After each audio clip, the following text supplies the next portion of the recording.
That's good. That's good. What's up, everybody? All right, guys. So today, like I said, the next two videos, I wanted to do an inspection video. I'm trying to keep these short, pretty brief, nothing too in-depth. Let me start getting down with the head here.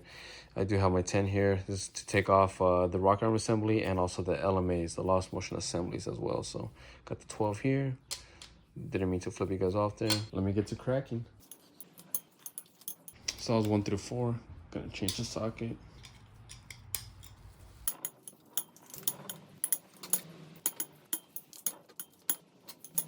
So they're all loose now. So now I think I can just go ahead and start pulling these out. All right, so everything's loose. So now I can pop all this out. These lost motion assemblies might fall out. Oh, I see this one already creeping down. All right, big chill. There you go. Like this. If I don't keep this thing intact, this whole thing's gonna slide off. Now we have this beautiful camshaft VTEC, baby. Quick inspection of it. I'm gonna take out the cam. At this point, the cam can come off. No problem. The cam looks beautiful, man. I mean, I'm not seeing, there's some dirty oil here and stuff, but as far as any scoring or any pitting, gouges, any of that sort, I'm not seeing anything. A little bit of contaminants on some of the lobes here. But like I said, hopefully that's not any clearance issues. Again, I'll run it by the machine shop. I'm not an expert at being able to tell you if it has any scoring and stuff. Obviously, you know, a machinist with a lot of experience would be able to tell you that. This kind of looks like some kind of concern. This little line running through this one of this journal right here, that might be a little concern. But as far as these, I'm not sure if they're like burn marks or just old oil that's like stained on there. Same thing here, right? Like on this one, I'm not sure if it's just like old oil or just like burn marks or yeah, I'm not too sure. But to my eye, in my experience, it looks good. The head doesn't look like it had any damage. The cam should be solid. But then again, I run it by the machine shop and have them give me their expert opinion on the condition of this camshaft. Here's an in-depth look at the cam journals here. So you see, like for this one, I'm telling you, I don't have that much experience to tell you guys 100% if it's good or bad. But to me, that looks good. Not anything noticeable and visible to the touch. I would assume that if I were to feel something with my fingernail that's too far gone, obviously, you know, that'd be too much warpage or scoring in the journal. So I think that one's good. This one here, this one looks good too. Nothing to the touch, to the fingernail. Yeah, this one just like has like some contaminants there. I guess that'll clean up well. Machining. This one too. Yeah, nothing crazy. And this one, yeah, no. And here was just the springs and retainers, and the valves are underneath, right? We'll inspect those once I flip the head over right now. But nothing too abnormal here. Everything looks good. Just dirty, obviously. Again, lack of oil changes and stuff. So everything looks pretty solid here. Spark plugs are still inside here, so we'll see them on the other side. The only thing that I would maybe possibly talk to the machine shop about is maybe the valve guides where the valves go through. Those might be they might need to be reseated if anything, but yeah, I wouldn't know until those come out. And I know those are a pain in the ass to install. Usually the machine shop does those valve guides.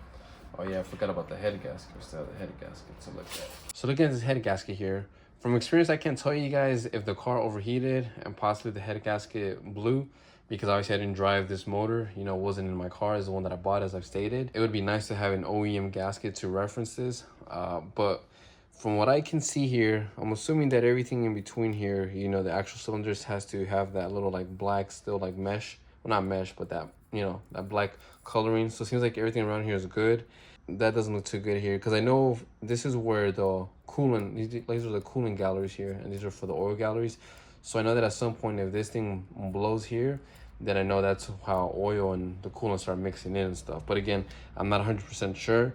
The best way for me to tell if this head gasket actually blew up and if it actually the car overheated would be to run a straightness test, and it shouldn't have any more clearance than 0.02 of an inch. The most noticeable thing here is that these valves here, these are the exhaust valves. These looks like it was cooking something here. You can tell here too by this orange marking here. That was the orange marking that I found on the crown of the piston. You see right here too. So like I said, I'm not sure if that's like actual moisture or that was just some of the coolant that it started cooking off and it just started burning and mixing with, you know, with the fuel and stuff. But definitely something was burning here. You can see it inside here, the combustion chamber right here. You can see it here. So looks like piston number 4 was doing just fine. This is actually where the whole shabacle happened right here in this piston, but in these other 3 here might have been running too lean, or it was just burning some crap off, whether that'd be you know, coolant, moisture, or some oil. I'm not even sure. All right, so since I didn't drive the motor, right, it wasn't in my car, I really don't know if it overheated. So the next best way that I can tell if it overheated, and that you can tell, is to use a straight edge, right? So this is a straight edge, right? You can use this to measure the straightness of either your cylinder head or your cylinder block, doesn't matter. So the way that you use this is you're gonna go ahead and lay this on the engine head, and you're gonna get a feeler gauge that's 2/1000 of an inch. So that'll be 0.002. So in the 3rd decimal place value, right? That's 2/1000 of an inch. So the feeler gauge should actually bounce back when you try to shoot it between the straight edge and the cylinder head. It should bounce back, so it shouldn't go through. If it goes through, you're screwed. That means that there's warpage on that spot. Exactly, that's going to be an indicator of, you know, that the car overheated, right? I wiped down the surface of the cylinder head. The straight edge is clean. Oh, this is the feeler gauge right here. Look, 2/1000 of an inch, or 0.05 millimeters. So this is what you need. So this should be bouncing back. It shouldn't be able to go through. If it goes through, you're screwed. Try to see if it fits through. That's good. That's good. That's good. That's good. That's good. So that's just on one spot right down the middle, right, horizontally. So I can still do it horizontal towards the bottom, horizontal towards the top, and then diagonal as well. You know, I can cross check it all the way around. You can do it in as many spots as you want. I would even try to do it even between the actual cylinders, because you know, that's a common spot, you know, for the head gasket to probably give out, if anything. Let me go ahead and do it. That wouldn't bore you guys to death, and then I'll let you guys know the verdict of this warpage, see if there's any warpage or not.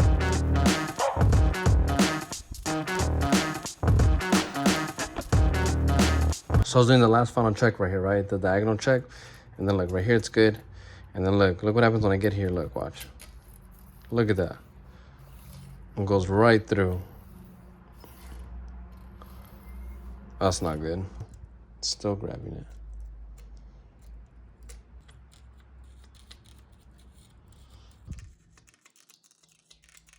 Awesome. So that being said, I think it's safe to say that there is warpage in the cylinder head. Looking to the side of the head gasket here, this discoloration here of the black here, you see how it's black and then it's like clear over here. I'm not sure if that's a clear indication of, you know, that there was overheating involved. So that just might be it. But like I said, again, I'm not able to identify the head gasket and tell you like right off the bat, yeah, that's overheated or that's not overheated and stuff. So I'll just leave it at the full disclosure to the machine shop to let me know if it really has, you know, if the head is warped and where and how much, and then we'll see how much needs to be shaved off, either thousandths of an inch or whatever needs to be shaved off to get it straight and right, you know, ready for the install. Also, the engine block is going to get machined, so, you know, I don't mind taking the engine head as well. So that's a quick video of the D16y8 little inspection video here. Just want to see, you know, what happened, or see if I see anything that's crazy, observations, what I think happened, what I think the condition of the parts are in. So, but again, machine shop, unmatched experience. They'll tell me exactly what's going on, what happened, what we need to do, and what to take from there. All right, guys, other than that, enjoy the day. I'll take care. I'll see you guys next time, guys. Peace out.